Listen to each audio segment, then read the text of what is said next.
Salem and Louise are being terrorised by their anonymous trolls.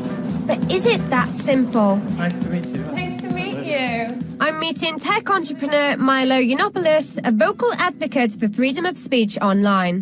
What advice would you give to somebody who is subjected to abuse that is saddening them and that is affecting them quite deeply? What advice would you give? Toughen up.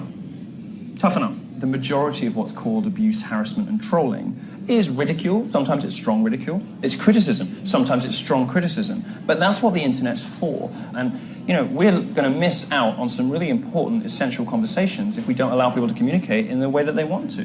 They're just people letting off steam, you know? The person that's receiving that message, so if somebody sends me a message saying you need to fucking die, I'm going to murder you and put your head on a stake. But to the person receiving that message, that could be a very real threat. If you get a rape threat or a death threat, that's against the law. There are laws in place for this already. Just report it to the police and get on with your life. You know, Do you feel like they have a right to send that message? That it's okay to send that message? No, I don't think it's okay. I'm not going to defend their right. I'm going to defend their right to say. I'm not going to defend the statement. No comment on the internet constitutes harassment. It's the internet. Turn your phone off.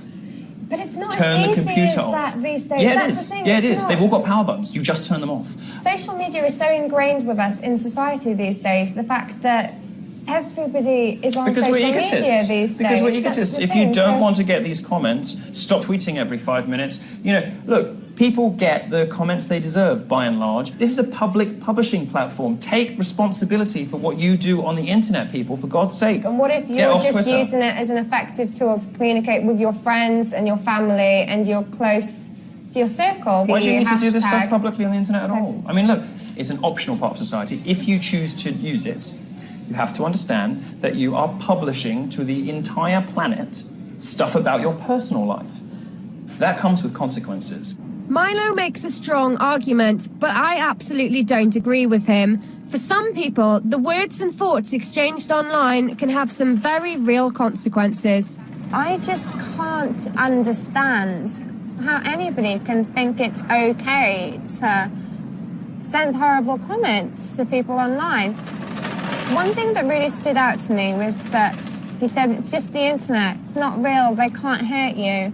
But for a lot of people, it can go very, very wrong. And even though these may be funny comments, to the person receiving them, they might not be a joke. And I think that's really important to remember.